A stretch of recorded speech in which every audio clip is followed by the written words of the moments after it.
जय हिंद दोस्तों, मैं हूं आपका दोस्त चेतन विस्पुते। दोस्तों, आज के इस वीडियो में हम लोग डिस्कस करने वाले हैं न्यू इनकम टैक्स एक्ट की सेक्शन 58। यानी कि हमारा जो पुराना एक्ट था उसकी कोरस्पॉन्डिंग जो सेक्शन है, सेक्शन 44 एडी, एडीए और सेक्शन 44 एडीए। यानी कि इन शॉर्ट अगर मैं कहूँ, प्रिजम्पटिव टैक्सेशन बेसिस पे हम लोग जो इनकम कंप्यूट करते थे उसको हम डिस्कस करने वाले हैं। अब पुराने एक्ट में और इस एक्ट में थोड़ा बहुत चेंज है, तो वो हम वन बाय वन देखेंगे और समझेंगे विद एग्जांपल। सबसे पहले हम स्टार्ट करते हैं सेक्शन 58 सबसेक्शन 1। ये क्या कहता है कि आगे की जो सेक्शन थी, सेक्शन 26 टू सेक्शन 54, उसमें जो भी कहा है with contrary to this section उसको आपको इग्नोर कर देना है। और सबसेक्शन 2 के अंदर जो टेबल दिया है उस टेबल के अकॉर्डिंग आपको बिजनेस एंड प्रॉफिट का कैलकुलेशन करना है और उसके हिसाब से टैक्स का पेमेंट करना है। तो टीडीएस की सेक्शन की तरह इसमें भी टेबल दिया गया है। उसमें है सीरियल नंबर 1, 2 और सीरियल नंबर 3। अब ये सीरियल नंबर क्या डिपिक्ट करता है? पहला जो सीरियल नंबर है वो हमारी पुरानी सेक्शन जो थी, सेक्शन 44 एडी, वो है। दूसरा जो सीरियल नंबर है वो हमारी पुरानी सेक्शन थी, सेक्शन 44 एई, वो बताता है। और तीसरा है हमारी पुरानी section, section 44 A D A, यानी कि प्रोफेशनल्स के लिए जो स्पेसिफाइड थी 50% वाली वो। साथ ही साथ कुछ सब सेक्शन है वो बहुत इंपॉर्टेंट और समझनी जरूरी है, तो जुड़े रहिएगा और पूरा डिटेल में सुनिएगा। सबसे पहले सेक्शन 44 एडी यानी कि सीरियल नंबर 1 ऑफ सेक्शन 58 सब सेक्शन 2 को हम समझते हैं। ये किसके लिए, कौन से टाइप के बिजनेस के लिए? तो any business other than business specified against serial number 2, कोई भी बिजनेस के लिए चलेगा, लेकिन 44 ए के अंदर, यानी कि ये जो सीरियल नंबर 2 वाला जो था उसको छोड़ के सारे बिजनेस के लिए ये चलेगा। यानी कि हमारा नॉर्मल सेक्शन 44 एडी वाला कॉन्ट्रैक्ट वाले बिजनेस हो गए वो सब। अब कौन से एसएससी को इसका बेनिफिट मिलेगा? तो वो लिखा है एलिजिबल एसएससी को इसका बेनिफिट मिलेगा। अब एलिजिबल एसएससी कौन है वो देख लेते हैं, उसके बाद में हम लिमिट और उसका कंप्यूटेशन कैसे करेंगे वो देखेंगे। तो एलिजिबल एसएससी की जो डेफिनेशन है वो दी है हमें सब सेक्शन 11 के अंदर। For the purpose of this section eligible SSC means individual, HUF or a firm but other than LLP limited liability partnership who is resident in India। इसका मतलब ये सेक्शन का बेनिफिट सिर्फ रेसिडेंट पर्सन को ही मिलेगा, non resident को नहीं मिलेगा। And who not claim any deduction in the chapter 8C of the relevant tax year does not carry specified profession as defined in section 62 subsection 4, यानी कि professional को नहीं मिलेगा। अब इसमें कौन से लोगों को डिफाइन किया है उसके लिए जब हम सीरियल नंबर 3 पढ़ेंगे तब डिस्कस करेंगे, उसकी डेफिनेशन अलग से देखेंगे। और does not carry any agency business और income in the nature of commission और ब्रोकरेज। तो सिंपल है, बिजनेस एजेंसी वालों को नहीं मिलेगा, कमीशन ब्रोकरेज वालों को नहीं मिलेगा। प्रोफेशनल्स जो है, स्पेसिफाइड प्रोफेशनल, उनको 44 एडी का 44 एडी यानी कि जो 6% 8% वाली स्कीम है उसका बेनिफिट नहीं मिलेगा। और जिन्होंने चैप्टर 8C के अंदर डिडक्शन क्लेम किया है उसको उनका बेनिफिट नहीं मिलेगा। अब समझते हैं लिमिट क्या है टर्नओवर की। So does not exceed to 2 crore rupees. तो 44 में भी लिमिट 2 करोड़ की थी, इसमें भी अभी 2 करोड़ की ही लिमिट है। लेकिन जिसका टोटल टर्नओवर का 5% से कम अमाउंट जो है, 5% से कम अमाउंट या तो 5% तक का ही अमाउंट, देखो 5% से कम और 5% तक का अमाउंट दोनों में डिफरेंस है। तो जिसका अप टू 5% जो टोटल टर्नओवर है उसका अगर कैश में आ रहा है अप टू 5%, तो उसको 3 करोड़ की लिमिट मिल जाएगी।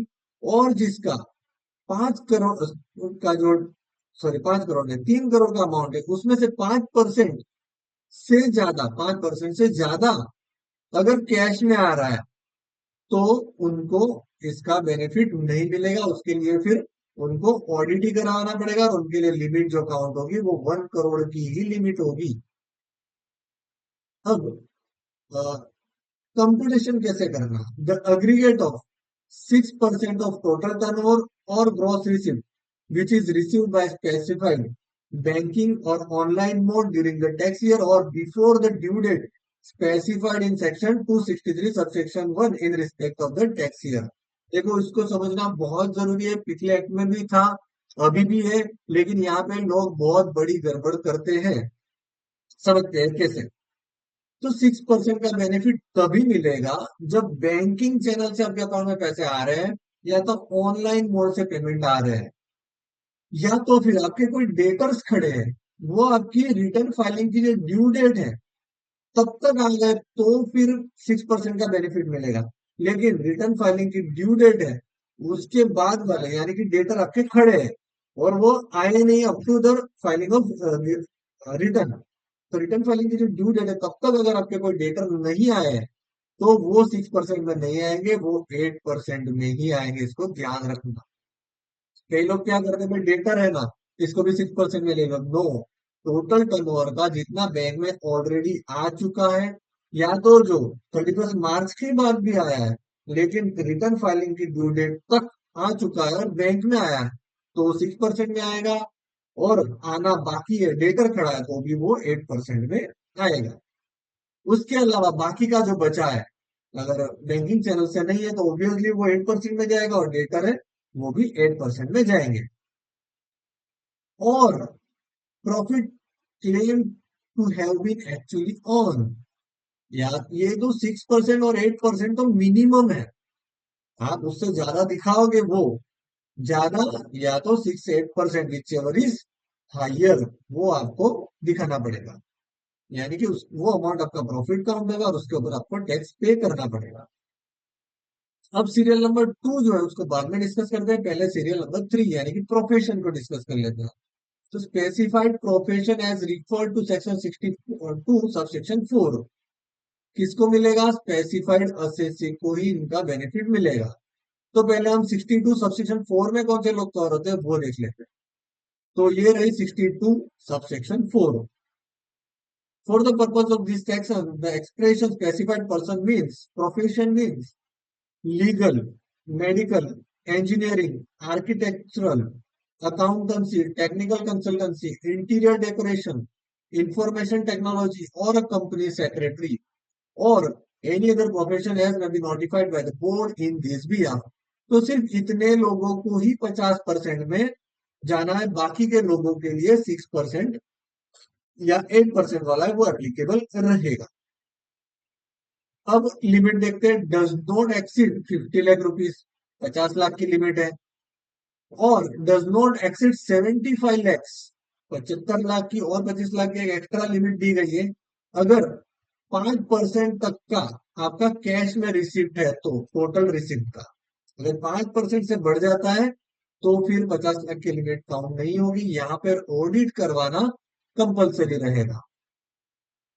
और कैलकुलेशन कैसे करना है? 50% ऑफ द ग्रॉस रिसिप्ट और profit claim to have been actually earn whichever is earlier. 50% या 50% से ज्यादा आपको अर्न किया है तो हाइयर है, वो आपको इनकम मानना पड़ेगा और उसके ऊपर टैक्स पे करना पड़ेगा। So complete. अब serial number 2, business of playing and hiring of leasing of goods carriage. अगर गुड्स कैरेज का जो रेंट पे देना या तो हायरिंग करना, लीजिंग का बिजनेस है, उन लोगों के लिए, यानी कि हमारी पुरानी section 44A, any SSC who owns not more than 10 goods carriage at any time during the tax year. तो 10 गुड्स कैरेज तक का है तो उसको बेनिफिट मिलेगा, 10 से ऊपर है तो उसको बेनिफिट नहीं मिलेगा, उसको ऑडिट करवाना पड़ेगा। यहाँ पे कैलकुलेशन परसेंटेज वाइज नहीं है, यहाँ पे कैलकुलेशन फ्लैट दिया गया है। समझते हैं कैसे? Being a heavy goods vehicle, अगर हैवी गुड्स व्हीकल है तो calculate at the rate of 1000 rupees per ton gross vehicle weight और unladen weight as the case may be for each vehicle for every month और part of the month during the which vehicle is owned by the assessee in the tax year. तो यहाँ पे देखिए कुछ समझने वाली चीज है। ग्रॉस वेट के लिए कहा गया है, तो हेवी व्हीकल और दूसरा आएगा लाइट व्हीकल, उसकी डेफिनेशन नीचे दी गई है, वो हम लोग अभी देखेंगे। तो हेवी व्हीकल के केस में क्या करना है, 1000 rupees per ton gross vehicle का जो वेट रहेगा, वैसे फॉर एवरी मंथ और पार्ट ऑफ द मंथ, अगर आधा महीना भी है तो भी उसे पूरा मंथ काउंट करेंगे। कब से काउंट करेंगे, जब से असेसी ने वो व्हीकल का ऑन किया। तो ये हो गया हैवी व्हीकल के लिए।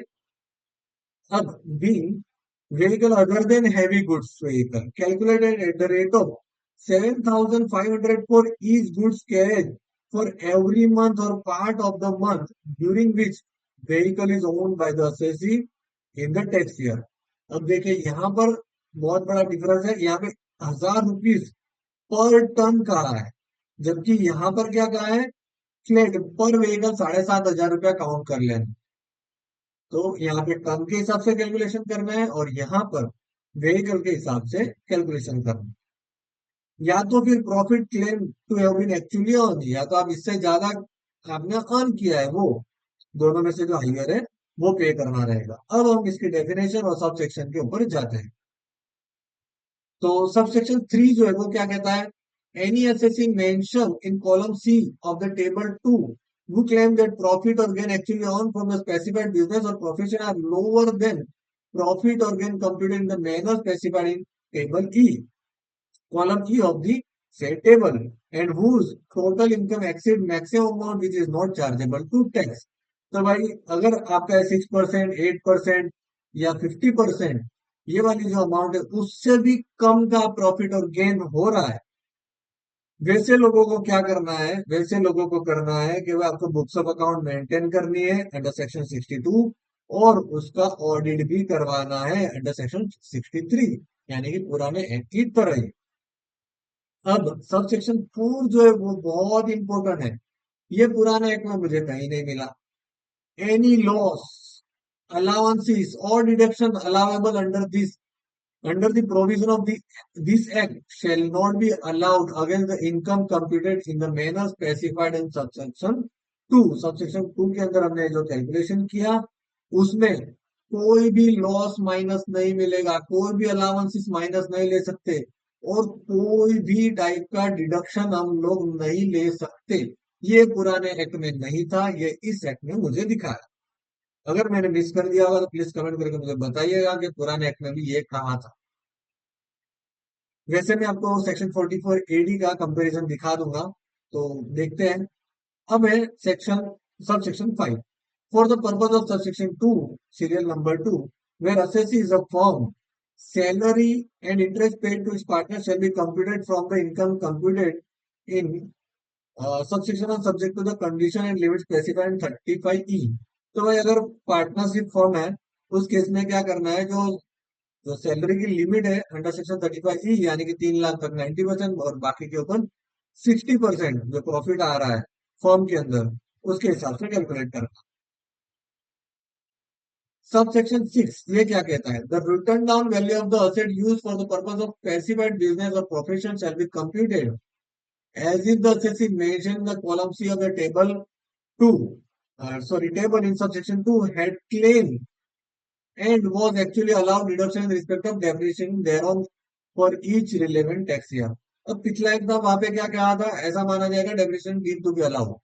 अब यहाँ पे सबसेक्शन 1 में कहा गया था कि डेप्रिसिएशन तो अलाउड हो गया है, लेकिन आपको जो आपके पास कोई असेट है उसको डब्ल्यूडीवी करते हुए लाना है, और एवरी ईयर बैलेंस शीट में उसको डब्ल्यूडीवी पे ही मेंशन करना है, और ऐसा मानना है कि आपको डेप्रिसिएशन मिल गया है 6% और 8% के अंदर।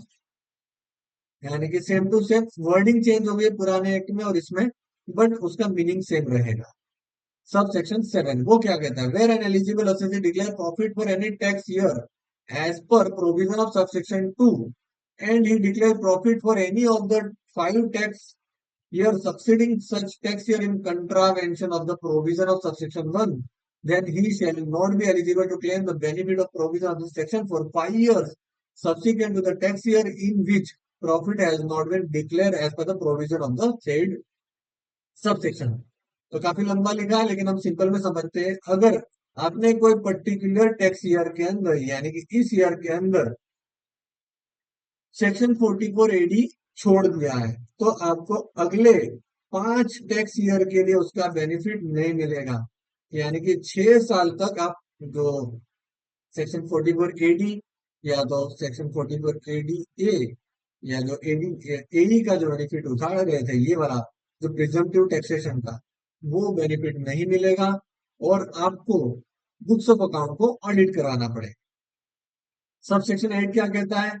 irrespective of anything contained in foregoing provision of this section where provision of subsection 7 are applicable to eligible assessee, his total income exceed maximum amount which is not chargeable to tax shall be required to